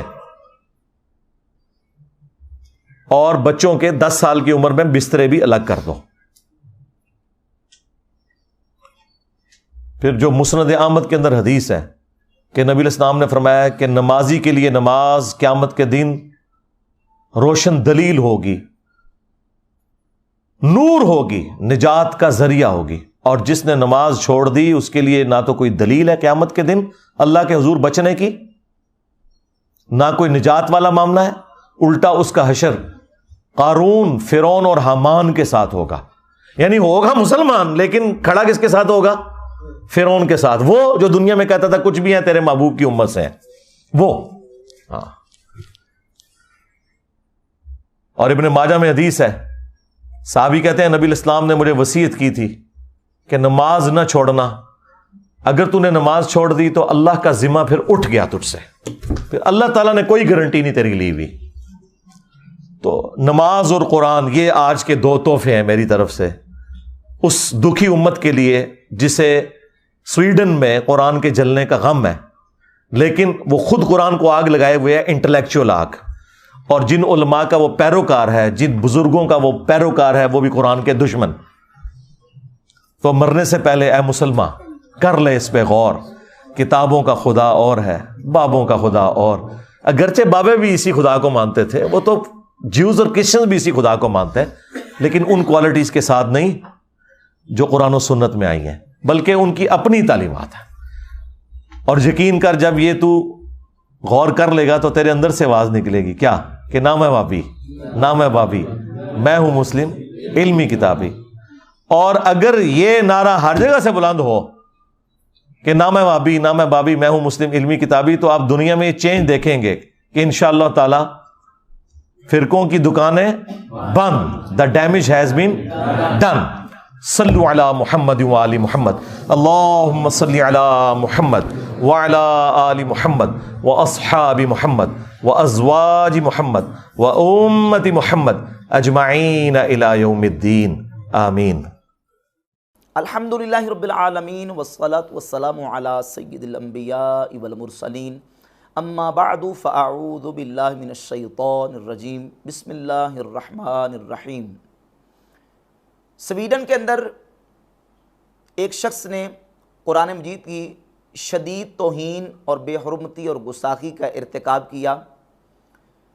قرآن مجید کے اوراق کو پھاڑا، اپنے پاؤں تلے روندا، قرآن مجید کو آگ لگائی، اور اس نے گستاخانہ انداز میں قرآن مجید کی اس قدر شدید گستاخی اور بے ادبی کی ہے جس سے پوری دنیا کے مسلمانوں کے دل مجروح ہوئے، اور پوری دنیا کے مسلمان سراپا احتجاج ہیں.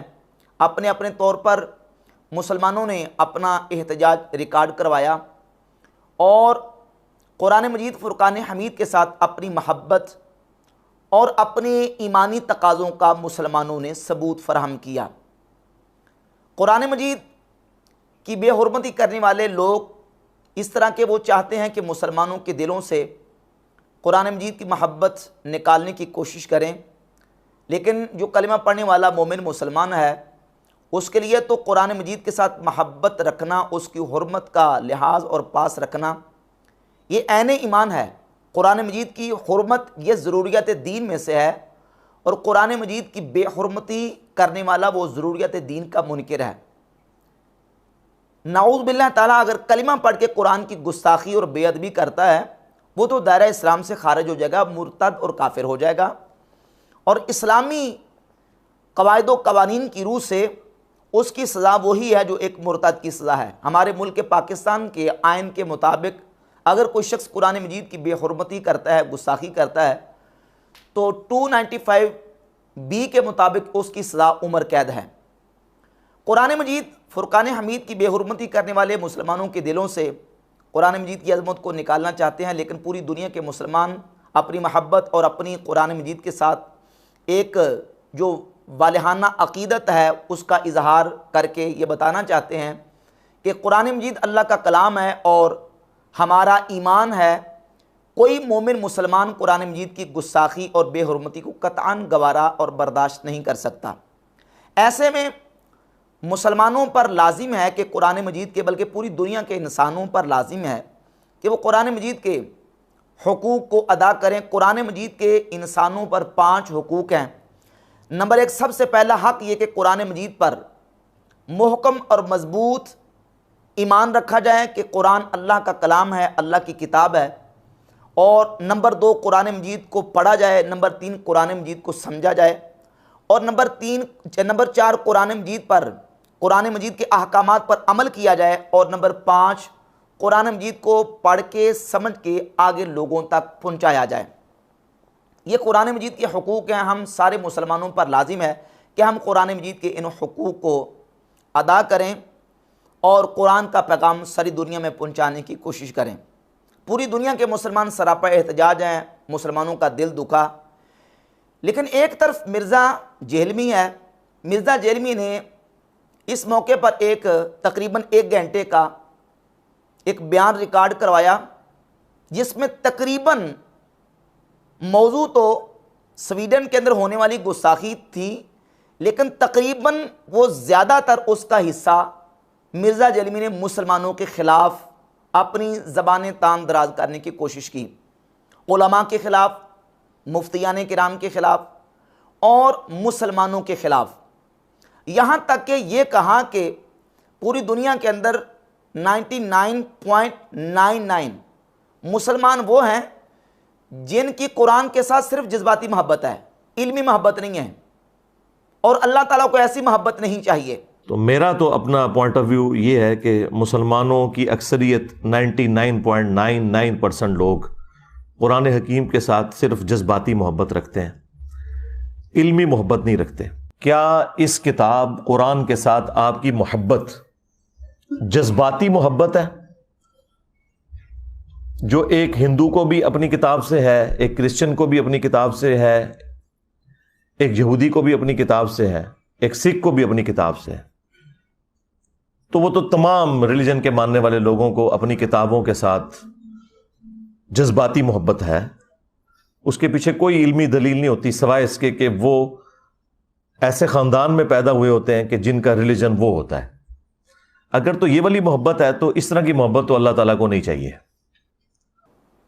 اور پھر پیچھے 6 مہینے پہلے جب سویڈن میں قرآن کی گستاخی ہوئی تو اس وقت اس نے کلپ اپلوڈ کیا اور اس کے تھم نیل کا عنوان یہ تھا کہ قرآن کا حقیقی گستاخ مسلمان، قرآن کا حقیقی گستاخ مسلمان ہے۔ اور وہ گستاخی کیا ثابت کی کہ کیونکہ قرآن پر اس وقت مسلمان عمل نہیں کر رہے، یہ گستاخی ہے قرآن کی، نعوذ باللہ تعالیٰ۔ اور پھر علماء کے خلاف بھی اس نے زبانیں تان دراز کی۔ اب یہ دیکھیں، یہ جو تھم نیل ہے، یہ جو ٹائٹل ہے کہ قرآن کا حقیقی گستاخ مسلمان ہے، کسی عالم کے پاس، کسی دارالافتاء میں کسی مفتی کے پاس لے جائیں، یہ جملہ بغیر قیود و شرائط کے یہ لکھ دینا کہ نعوذ باللہ تعالیٰ قرآن کا حقیقی گستاخ مسلمان ہے، اس کی شرعی حیثیت کیا ہے؟ یہ کلمہ کفر ہے۔ مرزا جہلمی نے یہ جو تھم نیل بنایا ہے کہ قرآن کا حقیقی گستاخ مسلمان ہے، یہ کلمہ کفر ہے۔ کیا نعوذ باللہ تعالیٰ قرآن کا گستاخ حقیقی مسلمان ہے؟ ایک طرف سویڈن میں وہ گستاخ شخص قرآن مجید کو آگ لگا رہا ہے، قرآن مجید کے اوراق کو پکڑ کے اپنے پاؤں کے تلے روند ڈال رہا ہے، قرآن مجید کے اوراق کو پھاڑ رہا ہے۔ ایک طرف اتنی بڑی شدید توہین اور گستاخی ہو رہی ہے، اور مرزا جہلمی جو ہے وہ مسلمانوں کو قرآن کا حقیقی گستاخ ڈکلیئر کر رہا ہے۔ اور ابھی جو اس نے تقریباً 1 گھنٹہ جو بیان ریکارڈ کروایا، اس میں تھم نیل کا عنوان یہ ہے کہ سویڈن سے بڑا گستاخ مفتی، اور یہ کہا کہ یہ مسلم نما کافر، یہ مفتی جو ہر جمعے پہ آپ کو بیٹھ کے درس دیتے ہیں کہ قرآن ڈائریکٹ نہ پڑھنا گمراہ ہو جاؤ گے۔ لیکن یہ جو مسلمان نما کافر ہر جمعے کو ممبر پہ چڑھتا ہے، اور دنیا میں ملینز آف یہ کفار کے ایجنٹ مولویوں کی شکل میں ممبروں پہ چڑھے ہوئے ہیں، اور آپ کو یہ کہتے ہیں قرآن و حدیث ڈائریکٹ نہیں پڑھنا، آپ گمراہ ہو جاؤ گے، اس پہ تو آپ سبحان اللہ کہہ رہے ہوتے ہیں۔ اس پہ تو میں نے یہ آواز بلند کی ہے نا ان کے خلاف، باقی تو سارے گونگے شیطان ہی بنے رہے ہیں۔ ان کو بڑا گستاخ ڈکلیئر کرنے کی مرزا نے کوشش کی، جبکہ جب یہ جملہ بولا جاتا ہے، اس کے کئی مرتبہ 12 مرتبہ میں جواب دے چکا ہوں، جب یہ جملہ بولا جاتا ہے کہ قرآن کو ڈائریکٹ نہ پڑھنا گمراہ ہو جاؤ گے، مطلب کیا ہے؟ اس کا مطلب کیا ہے؟ یہ جملہ کس موقع پر بولا جاتا ہے؟ اس طرح قرآن نہ پڑھنا جس طرح خوارج نے قرآن پڑھا ڈائریکٹ، اس طرح نہ پڑھنا جس طرح مجسمہ قرآن کو ڈائریکٹ پڑھتے ہیں، اس طرح نہ پڑھنا قرآن کو ڈائریکٹ جس طرح کے جتنے گمراہ باطل فرقے ہیں، مجسمہ، خوارج، روافظ، مشبہہ، معطلہ، جس طرح وہ قرآن کو ڈائریکٹ پڑھتے ہیں، اپنا مطلب لیتے ہیں قرآن پڑھ کے، قرآن مجید کا مفہوم اپنی طرف سے لیتے ہیں، اس طرح نہ پڑھنا قرآن کو ڈائریکٹ، ورنہ گمراہ ہو جاؤ گے۔ اور جامع ترمذی میں نبی پاک صلی اللہ علیہ وآلہ وسلم کی حدیث ہے، رسول اللہ صلی اللہ علیہ وآلہ وسلم نے فرمایا من قال فی القرآن برأیہ فلیتبوأ مقعدہ من النار، جس نے قرآن میں اپنی رائے کے ساتھ کو بات کی پس وہ اپنا ٹھکانہ جہنم میں بنا لے۔ من قال فی القرآن بغیر علم فلیتبوأ مقعدہ من النار، جس نے بغیر علم کے قرآن میں کوئی بات کی وہ اپنا ٹھکانہ جہنم میں بنا لے۔ اور نبی پاک صلی اللہ علیہ وآلہ وسلم کی حدیث ہے مسند احمد ابن حنبل میں، حضور خود فرماتے ہیں کہ قرآن کے بعض حصے کو بعض پر نہ دے مارنا، جس طرح کہ سابقہ امتوں نے کیا تھا۔ جس کا تمہیں علم ہے اتنی بات کرنا، اور جس کا تمہیں علم نہیں ہے فَقِلُوهُ إِلَىٰ عَالِمِهِ، اس کو اس کے عالم کے سپرد کر دینا۔ عالم کے سپرد کرنے کا کیوں حکم دیا گیا؟ تاکہ عالم تمہیں سمجھائے گا کہ قرآن کی اس آیت کا مطلب کیا ہے۔ اگر تم اس معنی میں ڈائریکٹ پڑھو گے کہ مطلب خود نکالو گے، اس کا مفہوم خود سمجھو گے، تو پھر تم گمراہ ہوگے۔ یہ اس کانٹیکسٹ میں بات کی جاتی ہے کہ قرآن کو ڈائریکٹ نہ پڑھنا، گمراہ ہو جاؤ گے۔ جس طرح محمد شیخ کراچی میں بیٹھا پڑھ رہا ہے، جس طرح منکرین حدیث اپنا مطلب نکال رہے ہیں، جس طرح خوارج نے اپنا مطلب نکالا، اور قرآن کی سورۃ النحل کی آیت نمبر 43 میں اللہ رب العزت نے خود ارشاد فرمایا فَاسْأَلُوا أَهْلَ الذِّكْرِ إِن كُنتُمْ لَا تَعْلَمُونَ، پس اہل ذکر سے سوال کرو اگر تم نہیں جانتے۔ سورۃ العنکبوت کی آیت نمبر 43 میں اللہ رب العزت ارشاد فرماتا ہے وَتِلْكَ الْأَمْثَالُ نَضْرِبُهَا لِلنَّاسِ وَمَا يَعْقِلُهَا إِلَّا الْعَالِمُونَ، اور یہ مثالیں ہیں جو ہم لوگوں کے لیے بیان کرتے ہیں۔ وَمَا يَعْقِلُهَا إِلَّا الْعَالِمُونَ، ان کو نہیں سمجھتے مگر عالم، ان کو عالم سمجھتے ہیں۔ قرآن نے کہا کہ اہل ذکر سے پوچھو، ان مثالوں کو عالم سمجھتے ہیں۔ رسول اللہ صلی اللہ علیہ وآلہ وسلم خود فرماتے ہیں کہ جس کا تمہیں علم نہیں ہے فَقِلُوهُ إِلَىٰ عَالِمِهِ، اس کو اس کے عالم کے سپرد کر دو۔ ورنہ کتنے گمراہ فرقے، کتنے گمراہ جتھے ایسے گزرے ہیں جنہوں نے قرآن کا دعویٰ کیا، جنہوں نے قرآن پڑھنے کی ہی بات کی ہے، لیکن قرآن پڑھنے کے باوجود وہ گمراہ ہوئے۔ خود نبی کریم علیہ السلام نے ان کی نشانیاں بیان کی۔ صحیح بخاری مسلم میں احادیث موجود ہے، سنن ابی داؤد میں احادیث موجود ہے۔ خوارج کی نشانیوں میں حضور نے یہ نشانی بیان کی ہے۔ صحیح بخاری میں 6930 31 32 33، اور صحیح مسلم میں 2449 سے لے کر 2470 تک، اور سنن ابی داؤد میں پورا چیپٹر ہے کتاب الخوارج کے نام سے۔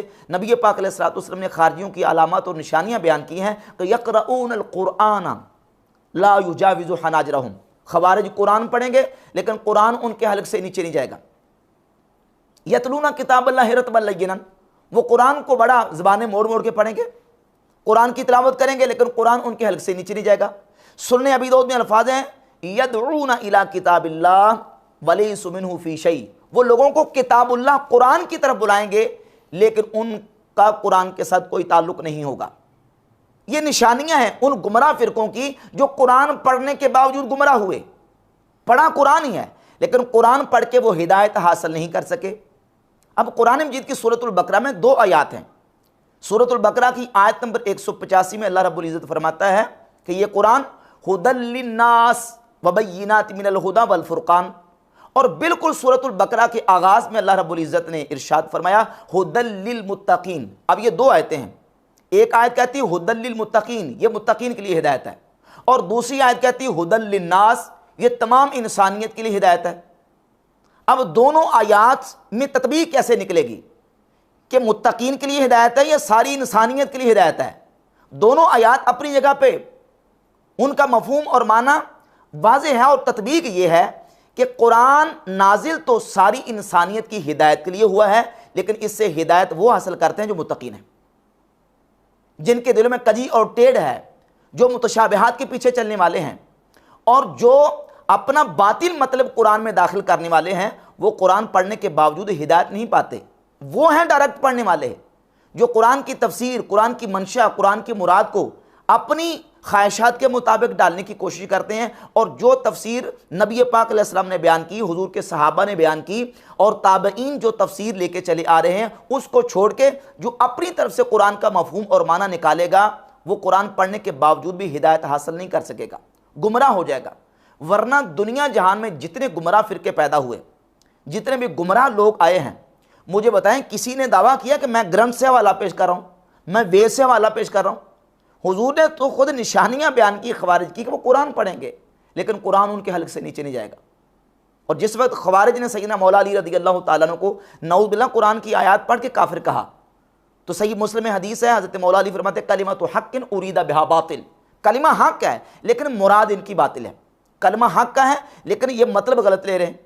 صحیح مسلم میں حدیث ہے، حدیث نمبر 93، سیدنا عبداللہ ابن عمر رضی اللہ تعالیٰ عنہ کے شاگرد یحییٰ بن یعمر تابعی کہتے ہیں کہ میں عبداللہ بن عمر رضی اللہ تعالیٰ عنہ سے ملا اور جا کے میں نے ان کے سامنے کہا کہ ہمارے علاقے میں کچھ ایسے لوگ ہیں یقرؤون القرآن ویتکفرون العلم، وہ قرآن پڑھتے ہیں اور علم طلب کرتے ہیں، علم حاصل کرتے ہیں، لیکن وہ تقدیر کا انکار کرتے ہیں۔ قرآن پڑھنے کے باوجود، صحیح مسلم کی 93 نمبر حدیث ہے، قرآن پڑھتے ہیں اور علم طلب کرتے ہیں، یقرؤون القرآن ویتکفرون العلم، وہ علم طلب کرتے ہیں، علم حاصل کرتے ہیں، یعنی علمی کتابی ہیں، علمی کتابی ہونے کے دعوے دار ہیں، قرآن پڑھتے ہیں، علم طلب کرتے ہیں، لیکن اس کے باوجود وہ تقدیر کا انکار کرتے ہیں۔ تو عبداللہ ابن عمر رضی اللہ تعالیٰ عنہ فرماتے ہیں کہ ان سے جا کے کہہ دینا کہ عبداللہ ابن عمر ان سے بری ذمہ ہے، یعنی میرا ان کے ساتھ کوئی تعلق نہیں ہے، وہ قرآن پڑھنے کے باوجود تقدیر کا انکار کر رہے ہیں، علم طلب کرنے کے باوجود تقدیر کا انکار کر رہے ہیں۔ تو جتنے گمراہ فرقے ہیں انہوں نے کسی نے یہ نہیں کہا کہ ہم گرنتھ اور وید کے حوالے پیش کرتے ہیں، قرآن ہی سے استدلال کر رہے ہیں۔ منکرین حدیث کو دیکھیں، خوارج کو دیکھیں، روافض کو دیکھیں، اور مرجیہ، مشبہہ، معطلہ، مجسمہ، جتنے سابقہ ماضی بعید میں گمراہ فرقے گزرے ہیں، انہوں نے قرآن ہی کا دعویٰ کیا ہے، لیکن قرآن کا دعویٰ کرنے کے باوجود مطلب چونکہ انہوں نے اپنا لیا، اس لیے قرآن پڑھنے کے باوجود گمراہ ہو گئے، اور یہ ہیں ڈائریکٹ پڑھنے والے۔ لہذا قرآن ڈائریکٹ نہ پڑھو، گمراہ ہو جاؤ گے۔ مطلب یہ ہے کہ قرآن کا مطلب اپنی طرف سے نہ لو، قرآن کا وہ مطلب جو لو جو حدیث میں آیا، جو نبی پاک علیہ الصلوۃ والسلام کے صحابہ نے بیان کیا۔ ورنہ تو قرآن پڑھنے والوں کے حوالے سے تو صحیح مسلم ایک اور حدیث بھی ہے، حدیث نمبر صحیح مسلم کے مقدمہ میں امام مسلم 18 نمبر حدیث لے کے ہے، سیدنا عبداللہ بن عمر ابن العاص رضی اللہ تعالی عنہما فرماتے ہیں کہ ان فی البحر شیاطین مسجونۃ اوثقھا سلیمان، سمندروں میں کچھ ایسے شیاطین ہیں جن کو سلیمان علیہ الصلوۃ والسلام نے باندھ دیا ہے، یوشک ان تخرج فتقرأ علی الناس قرآنا، قریب ہے کہ وہ شیاطین ان سمندروں سے نکلیں گے، پس وہ کیا کریں گے؟ وہ لوگوں پر قرآن کی تلاوت کریں گے، لوگوں پر قرآن پڑھیں گے۔ اب وہ شیاطین جب قرآن پڑھیں گے تو کیا ہم ان کے قرآن پڑھنے کو دیکھیں گے کہ وہ قرآن پڑھ رہے ہیں؟ وہ قرآن پڑھیں گے لیکن قرآن پڑھ کے وہ لوگوں کو گمراہ کرنے کی کوشش کریں گے، کس طرح کہ وہ اس کا مفہوم اور معنی اور اس کی مراد جو ہے وہ اپنی طرف سے پیش کریں گے، اس کی غلط تشریحات کریں گے، اس کی غلط توضیحات کریں گے، اس کی غلط تفسیر کریں گے۔ تو قرآن ڈائریکٹ نہ پڑھنا، گمراہ ہو جاؤ گے۔ مطلب یہ ہے کہ قرآن پڑھتے ہوئے اپنی طرف سے مطلب قرآن کا نہ لینا۔ اب رہ گئی بات یہ کہ مرزا جلمی یہ کہتا ہے کہ جو شخص یہ کہے کہ قرآن لوگوں کو گمراہ کرتا ہے تو وہ کافر ہے، اور جو ایسے شخص کے کفر میں شک کرے وہ بھی کافر ہے۔ آپ کو یہ قرآن کے حوالے سے بجائے یہ بتانے کے کہ یہ کتاب ہدایت ہے، آپ کو یہ بتائیں گے جی قرآن میں تو لکھا ہے کہ قرآن پڑھ کے لوگ گمراہ بھی ہو جاتے ہیں۔ استغفر اللہ۔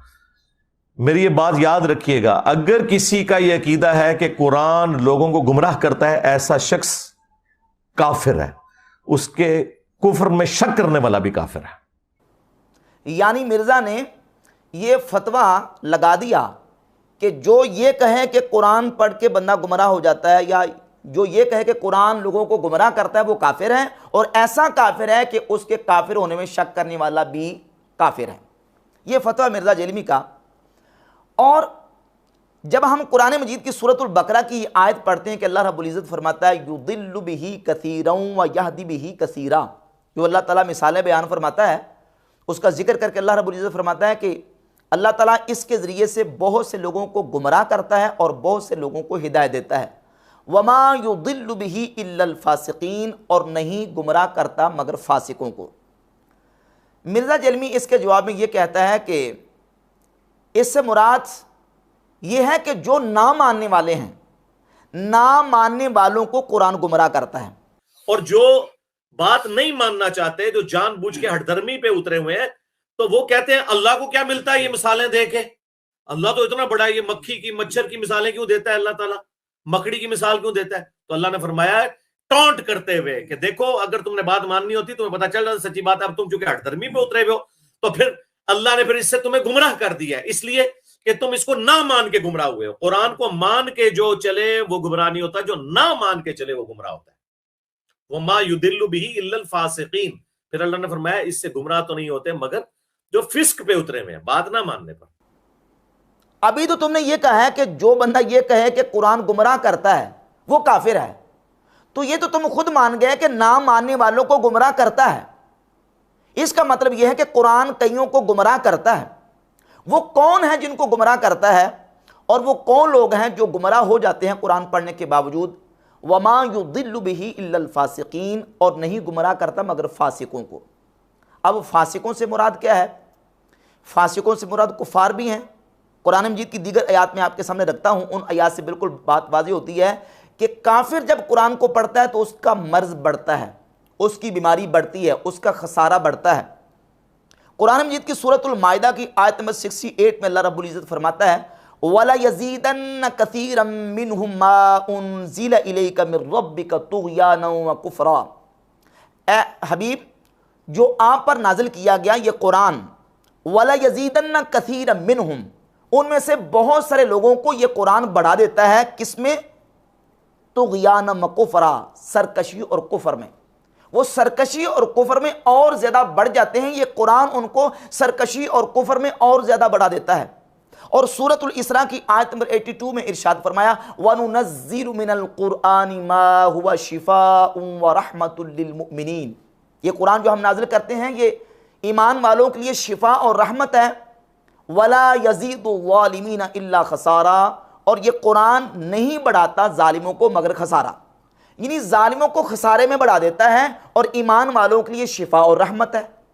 اسی طرح قرآن مجید کی سورۃ توبہ کی آیت نمبر 125 میں ارشاد فرمایا وَأَمَّا الَّذِينَ فِي قُلُوبِهِم مَّرَضٌ فَزَادَتْهُمْ رِجْسًا إِلَىٰ رِجْسِهِمْ، پس وہ لوگ جن کے دلوں میں مرض ہے، بیماری ہے، فَزَادَتْهُمْ رِجْسًا إِلَىٰ رِجْسِهِمْ، اس قرآن نے، قرآن کی ان آیات نے بڑھا دیا ان کو ان کی رجس یعنی گندگی کو، ان کی گندگی کی طرف. وَمَاتُوا وَهُمْ كَافِرُونَ، اور وہ اس حالت میں مرے کہ وہ کافر تھے. وہ کفر کی حالت میں مرے. کون؟ جو کفار قرآن پڑھنے کے باوجود ان کو ہدایت نہیں ملی اور وہ اس حالت میں مرے کہ وہ کافر تھے. ان آیات سے یہ بات بالکل واضح ہوتی ہے کہ قرآن کئیوں کو ان کے مرض میں بڑھا دیتا ہے، ان کی گندگی بڑھتی ہے، ان کو طغیانی اور کفر میں قرآن بڑھا دیتا ہے، اور ایمان والوں کے لیے رحمت اور شفا ہے اور کافروں کو خسارے میں قرآن بڑھا دیتا ہے. مرزا جرمی خود اس بات کو تسلیم کر گیا کہ یضل بہ کثیرا ویہدی بہ کثیرا، اس میں مراد وہ لوگ ہیں جو قرآن کو نہیں مانتے، جو نہ ماننے والے ہیں، وہ قرآن پڑھنے کے باوجود گمراہ ہوتے ہیں اور قرآن انہیں گمراہ کرتا ہے، ماننے والوں کو گمراہ نہیں کرتا. اس کا مطلب یہ نکلا کہ نہ ماننے والوں کو گمراہ کرتا ہے. اب جو کفار ہیں، غیر مسلم ہیں، جب کسی غیر مسلم کو قرآن آپ اس کے ہاتھ میں پکڑائیں گے تو یہی آیت پڑھ کے بتاؤ انہیں. کیا مرزا جرمی یہ ہمت کرے گا یہ کسی کافر کو قرآن پاک دیتے ہوئے کہ یہ قرآن پکڑو، یہ قرآن جو ہے وہ تمہیں گمراہی میں بڑھا دے گا، تم قرآن پڑھ کے گمراہی میں بڑھ جاؤ گے، جبکہ وہ ہے بھی کافر. تو اب ظاہر جو کافر ہے وہ قرآن مجید سے ہدایت تب ہی حاصل کر سکتا ہے کہ جب قرآن مجید کو صحیح معنوں میں اس میں تفکر کرے گا، اس میں غور کرے گا. وَمَا يُضِلُّ بِهِ إِلَّا الْفَاسِقِينَ، اور گمراہ نہیں کرتا مگر فاسقوں کو. ان فاسقین سے مراد کون ہے؟ صحیح بخاری کی حدیث میں سیدنا سعد بن ابی وقاص رضی اللہ تعالیٰ عنہ کا بیان موجود ہے. سیدنا سعد بن ابی وقاص فرماتے ہیں کہ فاسقین سے مراد حروریہ ہیں، یعنی وہ خوارج جو قرآن پڑھنے کے باوجود گمراہ ہوئے اور وہ قرآن پڑھنے کے باوجود ہدایت حاصل نہ کر سکے.